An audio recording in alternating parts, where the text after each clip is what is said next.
시청자 여러분 안녕하십니까? VOA 뉴스입니다. 프란치스코 교황이 내년에 북한을 방문할 계획이 없는 것으로 확인됐습니다. 교황청은 교황의 내년 순방 일정은 다른 국가들로 꽉 차 있다고 밝혔습니다. 안소영 기자입니다. 교황청이 밝힌 교황의 내년 해외 순방 일정에 따르면 프란치스코 교황은 내년 2월 기독교도와 무슬림 간의 대화와 중동 지역 평화 촉진 등을 위해 아랍에미리트를 방문합니다.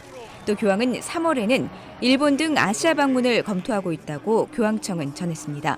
하지만 북한 일정은 잡히지 않았습니다. 교황청은 교황의 북한 방문 계획을 묻는 VOA의 질문에 내년에 북한 방문은 볼 수 없으며 많은 다른 스케줄 또는 추진 중인 계획이 잡혀 있다고 밝혔습니다. 그러면서 이들 국가들은 모두 북한보다 방문이 쉬운 곳이라고 강조했습니다.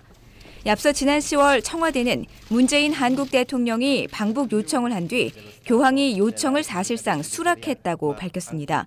이어 일각에서는 교황은 지리적으로 가까운 여러 나라를 함께 방문하기 때문에 내년 봄 아시아 방문길에 북한 방문이 이뤄질 수 있다고 전망했습니다. 하지만 이후 관련 질문을 받은 교황청 측은 문 대통령의 방북 초청을 구두로 전달받았다면서 바티칸 교황청 측은 많은 이야기를 하지 않았다고 밝힌 바 있습니다. 그러면서 교황청은 북한 방문과 같은 문제는 많은 것을 고려해야 하는 사안이기 때문에 상당한 시간이 걸릴 것이라고 설명했습니다. VOA 뉴스 안소영입니다. 미 상원 의원들은 북한의 돈 세탁을 막기 위해 연루된 금융기관들에 대한 단속을 더 강화해야 한다고 밝혔습니다. 북한과 거래하는 제3자 금융기관에 대한 세컨더리 보이콧을 의무화하는 법안 처리까지 거론되고 있습니다. 김칸희 기자입니다. 잭 리드 상원 의원은 북한의 돈 세탁을 막는 것은 중요한 국가적 사안이라며 미국은 북한과 불법 거래하는 기관들을 찾아내는 데 주력하고 있다고 밝혔습니다. 특히 북한이 유령 회사 등 교묘한 방법을 써가며 제재를 회피하고 있다며 전 세계가 함께 움직여야 한다고 강조했습니다.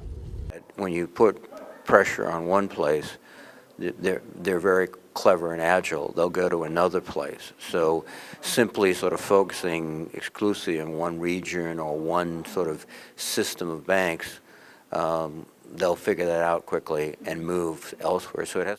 마크 워너 의원은 북한의 돈 세탁을 감시하기 위한 의회의 남은 역할이 있다면서 은행위를 통과한 대북 은행 업무 제한 법안, 즉 북한과 거래하는 제3자 금융기관에 대한 세컨더리 보이콧 의무 법안의 상원 처리를 강조했습니다.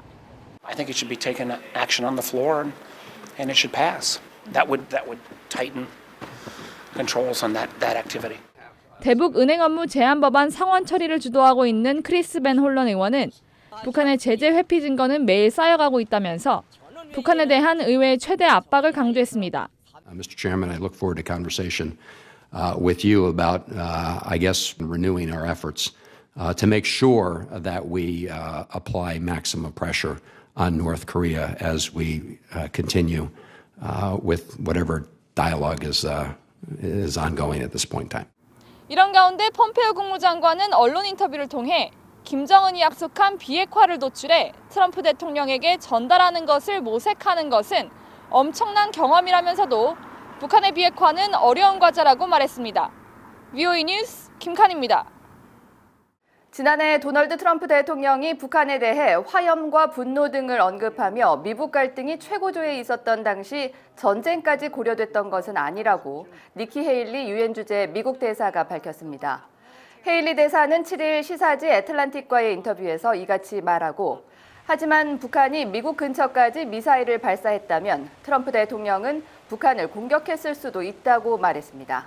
또 트럼프 대통령의 당시 발언으로 대북안보리 제재안을 통과시킬 수 있었다고 밝혔습니다. 도널드 트럼프 대통령이 헤더 노어트 미국 국무부 대변인을 유엔 주재 미국 대사로 지명할 것이라고 밝혔습니다. 트럼프 대통령은 7일 백악관에서 기자들을 만나 노어트 대변인은 굉장히 재능 있고 똑똑하며 모든 사람들의 높은 평가를 받을 것으로 생각한다며 이같이 밝혔습니다. 마이크 폼페오 국무장관을 수행해 평양을 방문해왔던 노어트 대변인은 조만간 의회 인사청문회를 거쳐 정식 임명되며 니키 헤일리 현 대사는 올해 내 사임 의사를 지난 10월 밝혔습니다. 북한에서 귀환한 국군 포로와 6.25 국군 포로 가족회 회원들이 서울의 대한민국 역사박물관에서 열린 전쟁 포로 관련 특별전이 왜곡된 기록을 전시하고 있다며 항의했습니다. 이들 회원들은 6.25 당시 남북한 포로들의 사진과 자료 등을 전시한 이번 특별전이 북한에 있는 국군과 유엔군 포로의 수를 북한 주장인 13,435명으로 축소했다고 지적했습니다.